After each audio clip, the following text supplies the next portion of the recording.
बहुत पुराने जमाने की बात है।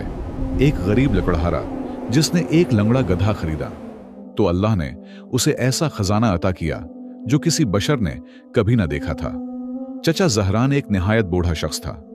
जमाने ने उसकी सेहत को खा लिया था और वक्त ने उसके चेहरे पर गहरी झरियों का ऐसा नक्शा बना दिया था कि हर झरी सब्र और मशक्कत के एक दिन की दास्तान सुनाती थी। वो एक दौर इफ्तादा गांव के किनारे एक शकस्ता हाल झोंपड़ी में अकेला रहता था।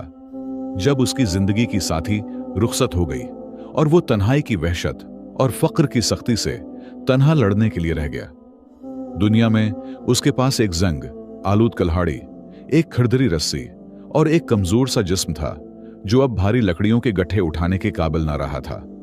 दिन चचा जहरान पर बोझल गुजरते जा रहे थे और सर्दियों की सख्ती के साथ इसकी हड्डियां मजीद कमजोर हो गई थीं। वो फज्र की पहली किरणों के साथ घर से निकलता, पांव घसीटता हुआ करीबी जंगल की तरफ जाता, सूखी टहनियां जमा करता और अपनी झुकी हुई पीठ पर उठाकर बाजार ले जाता, जहां वो उन्हें चंद सकूम में बेच देता जो बामुश्किल एक सूखी रोटी खरीदने के लिए काफी होते। एक रात इसकी कमर का दर्द इस कदर बढ़ गया कि वो खड़ा भी ना हो सका। वो अपनी झोंपड़ी के अंधेरे में बैठा टूटी हुई छत को देखता रहा और दिल ही दिल में करता रहा कि वो इस तरह काम जारी नहीं रख सकता। उसे एहसास हुआ कि उसे किसी जानवर की सख्त जरूरत है, कोई भी जानवर जो उसका बोझ उठा सके और जिंदगी की सख्तियों में उसका सहारा बन सके। चचा जहरान ने एक पुरानी पुतली खोली जो वो झोंपड़ी के फर्श में एक पत्थर के नीचे छुपा कर रखता था। इसमें उसकी सारी उम्र की जमा पूंजी थी, मगर इसमें चंद तांबे के सिक्के और कुछ चांदी के दरहम ही निकले जो वक्त के साथ जंग आलूद हो चुके थे। उसने हसरत से उन्हें देखा, मगर फिर भी इसने करीबी शहर के जानवरों के बाजार जाने का पख्ता इरादा कर लिया। दोपहर तक वो बाजार पहुंच गया। हर तरफ शौर, गर्द व गुबार, व्यापारियों की आवाजें, गुधों की ढींचों और घोड़ों की हनहनाहट और गोबर की बदबू फजा में फैली हुई थी। वो अपनी बोसीदा कपड़ों और जर्द चेहरे के साथ ताजरों के दरमियान चलता रहा। जब भी वो किसी जानवर के पास जाकर कीमत पूछना चाहता, ताजिर इसे हकारत से देखकर भगा देते, क्योंकि वो जानते थे कि ऐसा शख्स जानवर तो क्या, उसकी रस्सी की कीमत भी अदा नहीं कर सकता। चचा जहरान का दिल टूटने लगा और उसकी आंखों में आंसू भर आए। जब वो मायूस होकर बाजार से निकलने ही वाला था, तो उसकी नजर एक कोने में पड़ी एक निहायत कमजोर गधे पर पड़ी। इसकी पसलियां नमायां थीं, जिस्म पर खारिश थी और वो सिर्फ 3 टांगों पर खड़ा था। चौथी टांग दर्द के बास जमीन से ऊपर उठी हुई थी। वो एक लंगड़ा गधा था जो यूं लगता था जैसे आखिरी सांसें ले रहा हो। जहरान हमदर्दी के साथ उसके करीब गया। गधे ने बुझी हुई गम से भरी आंखों से उसे देखा। जहरान ने कांपती आवाज में मालिक से कीमत पूछी। आदमी ने तंज से हंसकर कहा कि वो उसे मुट्ठी के मोल बेच देगा ताकि उसके खाने का खर्च बच जाए, वरना वो उसे कुत्तों को खुलाने के लिए ज़ब्ह करने ही वाला था। जहरान ने जेब में मौजूद सारी रकम बिला झुझक दे दी और लंगड़े गधे की रस्सी थाम ली। ये मंजर देखकर बाजार के बड़े ताजिर भेड़ियों की तरह उसके गर्द जमा हो गए। कहकाए बुलंद होने लगे। सोने की अंगूठियां पहने अंगलियां जहरान और उसके गधे की तरफ उठने लगे। जहरीले जुमले तीर की तरह दिल में उतर रहे थे। गौया, वो कह रहे हूं कि ये बूढ़ा एक चलती फिरती लाश खरीद लाया है और उसकी अक्ल बिल्कुल जाती रही है। चचा जहरान ने एक लफ्ज न कहा। उसने तलखी को निगल लिया और खामोशी के साथ गुधे को लेकर बाजार से निकल गया। वो हिंसते हुए लोगों को पीछे छोड़ आया जो ये नहीं जानते थे कि उस कमजोरी और लंगड़ेपन के पीछे एक ऐसा राज छिपा है जो गांव की तारीख हमेशा के लिए बदल देगा। वापसी के सफर में एक अजीब मोड़ आया। जब भी जहरान गुधे को मारूफ और हमवार रास्ते की तरफ मोड़ता, गधा पत्थर की तरह अपनी जगह जम जाता और जब रस्सी ढीली छोड़ दी जाती तो वो जद के साथ एक और रास्ते की तरफ बढ़ने लगता, एक वीरान और खौफनाक रास्ता।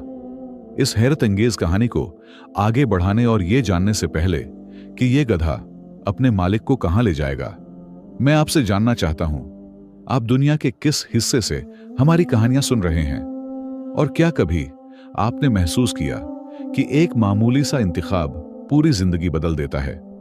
चचा जहरान एक पुराने चौराहे पर खड़ा था। दायां रास्ता जाना पहचाना और महफूज था, जो सईदा गांव की तरफ जाता था, जबकि बायां रास्ता तंग, पथरीला और कांटों से भरा हुआ था। उस पर एक खौफनाक खामोशी छाई हुई थी, जिसे सिर्फ हुआ की सीटी तोड़ती थी। ये रास्ता बरसों से वीरान था और बूढ़ियां उसके बारे में जन्नात, दरंदों और ऐसे भटकाओं की कहानियां सुनाया करती थीं, जहां से वापसी मुमकिन नहीं। जहरान ने गुधे को महफूज रास्ते की तरफ खींचने की कोशिश की, मगर वो अचानक सख्त जिद पर उतर आया। उसने अपने खर जमीन में गाड़ दिए और गर्दन झटक कर वीरान रास्ते की तरफ खींचने लगा। जहरान ने कमजोर हाथ से उसे मारा और डांटा, मगर बेसौद। गधे की आंखों में एक अजीब चमक थी, जैसे कोई पोशीदा ताकत उसे उस रास्ते की तरफ खींच रही हो। बूढ़े और बीमार जानवर के दरमियान किशमकिश बढ़ती गई, यहां तक कि जहरान की ताकत जवाब दे गई। उसे डर हुआ कि कहीं गधा उसके हाथों मर न जाए। चनांचा उसने रस्सी ढेली छोड़ दी। गधा अचानक गैर मुतवक्का चस्ती के साथ दुश्वार गुजार रास्ते पर चल पड़ा और जहरान खौफ और बेचैनी के साथ इसके पीछे चलने पर मजबूर हो गया। और जैसे ही वो इस वीरान रास्ते में आगे बढ़ा, असल आजमाइश का आगाज हो गया। जमीन हमवार न थी। नुकीली झाड़ियों के नीचे छिपे हुए गड्ढे हर कदम पर घात लगाए थे। वो जहरान के बोसीदा लिबास को पहले से ज्यादा फाड़ रहे थे और कांटे उसके नहीफ जिस्म से उलझकर उसकी नाजुक जल्द को छील देते, जिस पर गहरे सरख खून की लकीरें अभर आते। हर कदम इससे दोहरी ताकत मांगता था। जबकि सूरज गुरूब की तरफ झुक रहा था और चट्टानों के दरमियान लंबे साए फैलकर खौफनाक शक्लें बनाने लगे थे, गधा एक लम्हे को भी न रखा। न ही उसने पलटकर अपने मालिक की हालत देखी। वो ऐसी फिरती से चल रहा था जो उसके बीमार जिस्म से मुताबकत नहीं रखती थी। अपनी लंगड़ी टांग के बावजूद वो चट्टानों पर उछलता कूदता आगे बढ़ रहा था, गोया रास्ते का एक एक बालशत उसे अजबर हो। दूसरी तरफ जहरान हानप रहा था, बार बार ठोकर खाता, और उसका फटा हुआ जौता अब उसके पांव को तेज पत्थरों से बचाने के काबिल न रहा था। बदकिस्मती की एक घड़ी में जहरान एक फिसलन वाली चट्टान पर पांव रख बैठा। उसका तवाजुन बिगड़ा और वो जोर से मुन्ना के बल जमीन पर आ गिरा। इसका घटना सख्त जमीन से टकराया और एक नोकीला पत्थर इसके तलवे में गड़ गया। दर्द की एक चीख इसके मुन्ना से निकली, जिसकी गूंज वीरान वादी में फैल गई, मगर जवाब में कोई आवाज न आई, क्योंकि ये जगह इंसान और जिंदगी दोनों से खाली थी। चचा जहरान जमीन पर बैठ गया, अपने लहूलहान पांव को थामे हुए। उसकी आंखों से गर्म और तेज आंसू बह निकले, जो उसके गालों पर मिट्टी से मिलकर जम गए। उसने आसमान की तरफ शकवे और मायूसी भरी निगाह डाली, फिर गुद्धे की तरफ देखा, जो आखिरकार रख चुका था और अजीब सुकून से उसे घूर रहा था। जहरान फूट फूट कर रोने लगा। वो खामोश जानवर को इसके गलत इंतखाब पर कोस रहा था और खुद को अपनी कमजोरी और बेबसी पर मलामत कर रहा था। उसे महसूस हो रहा था कि यह रास्ता ही उसका अख्तिताम है, कि वो यहीं अकेला और भूखा मर जाएगा और परिंदे इसकी लाश नोचेंगे, बगैर उसके कि किसी को खबर हो। वो सारी जमा पूंजी जो उसने उम्र भर की मुशक्कत से इकट्ठी की थी, जाये हो चुकी थी, और उसके बदले इसने एक ऐसी मुसीबत खरीदी थी जो उसे मौत की तरफ ले जा रही थी। इसके दिल का दर्द जख्म के दर्द से कहीं ज्यादा शदीद था। उसे ताजिरों की हंसी, जमाने की बेरहमी और उस लंगड़े गधे पर शदीद गुस्सा आया जिसने पहली ही मसाफत में उसे धोखा दे दिया था। मगर गधे ने अपने मालिक के रोने पर कोई असर कबूल न किया। वो थोड़ा करीब आया, जहरान के चेहरे पर अपनी गर्म सांस फौंकी, फिर दोबारा वादी के उस हिस्से की तरफ देखने लगा जो और भी तंग और तारिक था, गोया कह रहा हो, उठो, सफर अभी खत्म नहीं हुआ। जहरान ने बेहद मुश्किल से खुद को संभाला और फटे हुए आस्तीन से आंसू पूछे। उसके पास वापस लौटने का कोई रास्ता न था, क्योंकि रात अपनी स्याह चादर फैलाने लगी थी और वापसी का मतलब अंधेरे में उन गढ़ों के बीच भटकना था। उसने फैसला किया कि वो इस पागल रहनुमा के पीछे अपनी लिखी हुई तकदीर का सामना करेगा और अपना मामला वाहिद वो कहार के स्पर्द कर देगा। उसे क्या खबर थी कि चंद कदम आगे जो उसका मुंतजर है वो उसकी जिंदगी के तमाम दुख भुला देगा।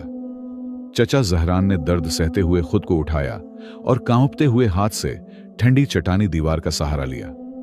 जिस दरे में वो दाखिल हुए थे वो आहिस्ता आहिस्ता तंग होता जा रहा था, यहां तक कि दाएं बाएं बुलंद पहाड़ आसमान की रोशनी को मुकम्मल तौर पर छिपाने लगे। ऊपर सिर्फ नीलाहट की एक बारीक सी लकीर नजर आती थी। इस जगह पर गहरी खामोशी छा गई, जैसे वक्त इस भूली बसरी दराड़ में रख गया हो। अब गधा तेज नहीं चल रहा था। वो दाएं बाएं मुड़ मुड़ कर देखता, जमीन और हवा को बेचैनी से सौंकता, और उसके लंबे कान इत्तराब से हरकत कर रहे थे, जैसे वो कोई ऐसी पोशीदा सदा सुन रहा हो जो इंसानों के कानों तक नहीं पहुंचती। अचानक बगैर किसी पेशगी इशारे के गधा एक अजीम चट्टान के सामने रख गया जो बज़ाहिर रास्ता बंद किए हुए थी। जहरान ने गुमान किया कि रास्ता यहां खत्म हो गया है और वो इस संगी कैद में मर जाएंगे। उसने रस्सी खींचकर गिद्धे को पीछे हटाने की कोशिश की, मगर गिद्धे ने अपने खर जमीन में जमा दिए। उसने सर आसमान की तरफ उठाया और एक तवील गूंजदार नारा लगाया, जिसकी बाज़गिश्त पहाड़ों से टकरा कर लौट आई। गौया फरियाद हो या फतह का ऐलान। यही बस नहीं, गधा इस बड़ी चट्टान और पहाड़ के दरमियान एक तारीक गोशे की तरफ बढ़ा, जहां सूखी और नोकीली झाड़ियां घनी दीवार बनाए खड़ी थीं। उसने अपने सही खर से जमीन पर जोर जोर से जरबें लगाएं, यहां तक कि पत्थर से टकराने पर चंगारियां उड़ने लगें, और अपने सिर से कांटों को हटाने की कोशिश करने लगा, बावजूद उसके कि उसके चेहरे पर खिराशें पड़ रही थीं। चचा जहरान हैरत से यह मंजर देखता रह गया। क्या गधा प्यास से पागल हो गया है, या उसे उन चट्टानों के पीछे पानी की खुशबू आ रही है? तजस्सुस और नाउमीदी ने जहरान को करीब आने पर मजबूर कर दिया। उसने अपनी लाठी के सहारे कांटों को हटाना शुरू किया। जैसे ही झाड़ियों का बड़ा गुच्छा हटा, जहरान की सांस रख गई। पहाड़ के निचले हिस्से में एक निहायत तंग सुराख नमाया हो गया, एक चट्टानी शगाफ जिससे बेमुश्किल रेंगता हुआ इंसान गुजर सकता था। इसके अंदर से ठंडी और पाकीज़ा हुआ का झोंका आ रहा था, जो वादी की घटन ज़दा फजा से बिल्कुल मुख्तलिफ था। गुधे ने जहरान को गहरी नजर से देखा, फिर सर झुकाकर अपना थोतना शगाफ में डालने की कोशिश की। गौया उसे अंदर आने की दावत दे रहा हो। जहरान का दिल जोर जोर से धड़कने लगा। क्या वो उस नामालूम बल में दाखिल हो जाए? मुमकिन था ये किसी सानिब का ठिकाना हो या किसी दरंदे की पनाहगाह, लेकिन गधे की आंखों में कुछ ऐसा था, और इस खुशबू में जो कनवारी जमीन का एहसास दिला रही थी, कि जहरान का खौफ मांद पड़ गया। वो जख्मी घटनों के बल झुका, पेट के बल रेंगते हुए इस चट्टानी शगाफ में दाखिल होने लगा, और गधे को बाहर इंतजार करता छोड़ दिया। सरंग के आगाज में अंधेरा निहायत गहरा था, मगर चंद ही गुज आगे बढ़ने के बाद सरंग आहिस्ता आहिस्ता कशादा होने लगी, और दौर एक मध्यम सी रोशनी दिखाई देने लगी, जो एक अजीम गार की छत में मौजूद बालाई शगाफों से छन छन कर आ रही थी।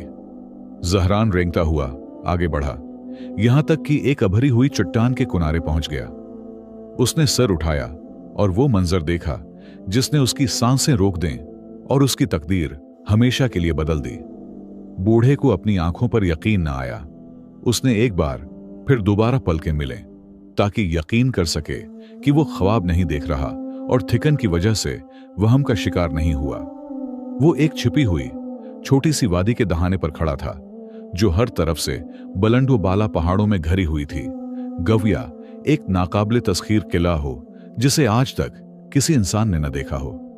मगर सबसे हैरत अंगेज चीज खुद वादी नहीं थी, बल्कि वो सब कुछ था जो उसके अंदर मौजूद था। वादी की दीवारें अमूदी धूप में जर्द दहकते हुए नूर से चमक रही थीं। खालिस सोने की मोटी मोटी रगें सियाह चट्टानों को चीरती हुई यूं दिखाई दे रही थीं, जैसे रोशनी के मंजमद दरिया हों। और वादी की जमीन पर मुख्तलिफ जसामत के कुचे सोने के टुकड़े यूं बिखरे थे, जैसे उस मकदस जगह पर आसमान से सोना बरसाया गया हो। लंगड़ा गधा उसे जमीन के खुले खजानों तक ले आया था, ऐसी जगह जहां का इल्म अगर दुनिया के सलातीन को हो जाता तो वो उसके लिए जंगें छेड़ देते। जहरान बेअख्तियार मना के बल सजदे में गिर पड़ा, मगर ये आंसू गम के न थे, बल्कि हैरत, शुक्र और खुशुआ के आंसू थे। इसी लम्हे उसने दिल की गहराई से जान लिया कि ये गधा कोई मामूली ठिकराई हुई दाबा नहीं था, बल्कि अल्लाह का भेजा हुआ वसीला था, जो उसकी उम्र भर की महरूमियों और आंसुओं का मदावा बनकर आया था। चचा जहरान सजद शक्र से उठा तो आंसू अब भी उसकी सफेद दाढ़ी को तर कर रहे थे। उसने वक्त जाया न किया, क्योंकि सूरज बुलंद पहाड़ों की चोटियों के पीछे ढलने लगा था और उसे अंधेरा छाने से पहले हर लम्हा कीमती बनाना था। उसने अपने कुंधों से वो पुराना खरदरे ओं का बना हुआ खर्ज उतारा और जमीन पर बिखरे सोने के टुकड़े समेटने लगा। इसके हाथ कांप रहे थे। ये कांप तमा की नहीं, बल्कि अताए रब्बानी की हैबत की थी। उसने वो दोनों थैले भर दिए जो वो लकड़ियां लादने के लिए गुद्धे की पीठ पर रखता था। उसने छोटे और दरमियाने टुकड़े चुने जिन्हें उठाना मुमकिन था, और बड़ी बड़ी सोने की रगें चट्टानों में जमी रहने दें, इस यकीन के साथ कि जो रिज़्क़ अल्लाह ने मक़दर किया है वो महफूज ही रहेगा। उसने थैलों को उठाकर शगाफ से बाहर ले जाने की कोशिश की, मगर वो बेहद भारी थे, जिंदगी में उठाए गए किसी भी लकड़ी के बोझ से कहीं ज्यादा। हानिपते हुए पूरी जान लगाकर वो एक एक थैला घिसेटता हुआ तंग सरंग से गुजरा, यहां तक कि वादी में बाहर निकल आया, जहां लंगड़ा गधा उसका मुंतजर था। वो जानवर अपनी जगह साबित कदम खड़ा था। न वो हिला, न उसने सूखी घास चढ़ने की कोशिश की। वो गार के दहाने को ऐसी प्रस्कून निगाहों से देख रहा था जैसे सब कुछ जानता हो। जहरान ने सोने से भरे थैले गुधे की पेट पर बांध दिए और उन पर सूखी टहनियां और पुरानी घास डाल दी, ताकि वापसी के रास्ते में अगर कोई मिल भी जाए तो उनकी हकीकत पोशीदा रहे। बोझ भारी था, मगर अजीब बात यह थी कि उस बार लंगड़े गधे ने न कराह की, न उसकी पेट बोझ से झुकी। वो एक अजीब शान के साथ सीधा खड़ा हो गया, गोया जमीन के सूने ने उसे कोई पोशीदा ताकत अता कर दी हो, या जैसे वो जानता हो कि वो अपनी पीठ पर इंसाफ की कुंजी उठाए हुए है। वापसी का सफर रात की आगोश में शुरू हुआ। जहरान अपनी दाबा के साथ साथ चल रहा था। वो उसकी हिफाजत कर रहा था और वो उसकी। वही कांटों भरा रास्ता दोबारा तय हुआ, मगर इस बार वो मुख्तसर और आसान महसूस हो रहा था। बूढ़े को न जख्मी पांव का दर्द महसूस हुआ, न सर्दी की काट। यकीन की हरारत इसके सीने को भरे हुए थी। अगली सुबह फज्र के वक्त जहरान गांव के किनारे पहुंच गया। बाजार में जिंदगी फिर से जाग चुकी थी। ताजिर अपनी दुकानें खोल रहे थे, हिंसते बोलते कल की तिजारत के किस्से दोहरा रहे थे। जहरान अपने गुद्धे को लेकर बाजार में दाखिल हुआ। वही फटे हुए कपड़े, वही बुसीदा हालत। इब्तदा में किसी ने उस पर तवज्जो न दी, मगर जब वो मैदान के वसत में पहुंचा, जहां वही बड़े ताजिर बैठे थे जिन्होंने कल उसका मजाक उड़ाया था, तो आवाजें फिर बुलंद होने लगे। एक ने तंजिया कहकहा लगाया, देखो जनाजा खरीदने वाला वापस आ गया। क्यों जहरान, कुछ कनकर उकठे किए हैं हमें बेचने के लिए? सब हंस पड़े। दूसरे ने कहा, लगता है उसका लंगड़ा गधा अब सुड़ा हुआ लकड़ी का बोझ उठाने लगा है। देखो वजन से कैसे झुक रहा है। जहरान ने उनकी बातों का कोई जवाब न दिया। वो पूरे वकार के साथ बाजार के आयन वसत में रखा और उन्हें ऐसी निगाह से देखा जिसमें इज्जती नफ्स की ऐसी चमक थी कि उनकी जबानें लम्हा भर को गंग हो गईं। वो उन ताजिरों में से एक के करीब गया जिसने उसे कल धत्कार दिया था और फरोख्त के लिए रखे हुए आटे के एक बड़े थैले की तरफ इशारा किया। ताजिर ने तहकीर से पूछा, कितने का? बगैर उसकी तरफ देखे ताजिर बोला, ये तुम जैसे लोगों के लिए नहीं है बूढ़े। जाओ नानबाई के हाथ से गरे हुए रोटी के टुकड़े तलाश करो। इसी लम्हे गधे ने अपने अंदाज में मुदाखलत करने का फैसला किया। उसने अपनी पेट से एक मिक्खी हटाने के लिए झटका दिया। थैले जोर से हल गए और चूंकि वो पुराने और बोसीदा थे, इसलिए अंदर भरे भारी धात के दबाव को न सह सके। एक थैले का किनारा फट गया और उसका सामान जमीन पर गिर पड़ा, ऐसी आवाज के साथ जो न लकड़ी की थी न पत्थर की, बल्कि भारी धात के टुकराने की मखसूस गूंज थी। एक बड़ी खालिस और कुची सोने की डुरली मुट्ठी के बराबर लड़कती हुई आई और ठीक उस ताजिर के पांव के नीचे जा ठहरी। फिर एक और, यहां तक कि सोने का एक छोटा सा ढेर बन गया जो सुबह की धूप में चमकने लगा। बाजार पर खौफनाक खामोशी छा गई। हरकत रख गई, चेहरे जम गए, ताजिर की आंखें फटी की फटी रह गईं। वो सूने को घूर रहा था, फिर जहरान को, फिर लंगड़े गुधे को। किसी को समझ नहीं आ रहा था कि हो क्या रहा है। क्या इस बूढ़े ने बादशाह का खजाना चरा लिया है, या जमीन ने उसके लिए अपने खजाने अगल दिए हैं? जहरान सुकून से झुका, सोने की एक डिली उठाई और जोर से ताजिर की मेज पर रखते हुए कहा, ऐसी आवाज में कि पूरा बाजार सुन ले, मैं तुम्हारी ये दुकान, उसके साथ वाली दुकान, बल्कि तुम्हारा वो एहतराम खरीदना चाहता हूं जो तुम सिर्फ पैसे के बदले देते हो। यह लम्हा महज एक फकीर की अमीरों पर फतह न था, बल्कि तकदीर का वो सख्त सबक था जो इस जालिम बाजार की तारीख में लिख दिया गया। एक ही पल में चचा जहरान एक जलेल समझे जाने वाले महताज से ताजिरों का सरदार और सबसे ज्यादा मालदार शख्स बन गया। मगर जिस दिल ने महरूमी की तलखी चुकी हो, उसमें गुरूर और सरकशी दाखिल ना हो सकी। जहरान ने सारा माल खरीद लिया, मगर उसे अपने लिए जखीरा ना किया। उसने हुक्म दिया कि सामान गांव के गरीबों, बीवाओं और महरूमों में तकसीम किया जाए। उसने मुसाफिरों और महताजों के लिए पनाहगाह बनवाई, यहां तक कि उसकी पुरानी झोंपड़ी एक याद बनकर रह गई और उसका नाम हर जबान पर दुआ बन गया। रहा लंगड़ा गधा तो जहरान ने इसके लिए किशादा उस्तबल बनवाया, उसकी खिदमत के लिए आदमी मुकर्रर किए और उसे बेहतरीन खुराक दी, इस वसीले के एहतराम में जिसे अल्लाह ने उसकी नजात का सबब बनाया था। मगर वो ताजिर जिन्होंने उसका मजाक उड़ाया था, वो इस रात हसद और गुस्से में सो न सके। खफिया तौर पर जमा हुए और जहरान पर नजर रखने या उसके गुद्धे के कदमों के निशान ढूंढने का फैसला किया ताकि खजाने तक पहुंच सकें। अगले ही दिन वो ताकतूर घोड़ों और खच्चरों के साथ निकल पड़े, इसी दुश्वार गुजार रास्ते पर जिससे जहरान आया था, लालच में कि वो उससे कई गुना ज्यादा सोना ले आएंगे।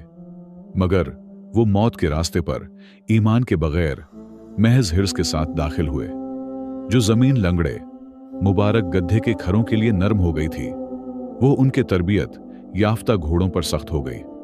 वो वादी की यकसां घाटियों में भटक गए और कभी उस चट्टानी शग्गाफ तक न पहुंच सके। अल्लाह ने उनकी बसीरत पहले छीनी, फिर बिनाई। उनके घोड़ों के पांव तेज चट्टानों में टूट गए, भेड़ियों और सांपों ने उन पर हमले किए, यहां तक कि वो कई दिन बाद गांव लौटे, फटे कपड़ों, टूटे दिलों और बर्बाद सेहत के साथ, एक ऐसे वहम के ताक़ुब में जो उनके मकदर में लिखा ही न था। और चचा जहरान बकिया उम्र एक ही बात दोहराता रहा, जो भी उससे उसके माल का राज पूछता। अल्लाह कभी कभी अपना रिज्क अपनी मखलूक के सबसे कमजोर हाथों में छिपा देता है और नजात की कुंजियां इन लोगों को दे देता है जिनका हम मजाक उड़ाते हैं। बस किसी नेकी को हकीर न जानो और यह न समझो कि रिज्क चालाकी से मिलता है। वो तो अल्लाह की तरफ से इस दिल तक पहुंचाया जाता है जो साफ हो। यहां हमारी कहानी खत्म होती है। प्यारे दोस्तों, आप मेरी वीडियो किस मुल्क से देख रहे हैं? यह कहानी आपको कैसी लगी? कमेंट में अपनी राय का इजहार जरूर कीजिएगा और हमारे चैनल को सब्सक्राइब जरूर कीजिएगा। और अगली कहानी तक खुदा हाफिज।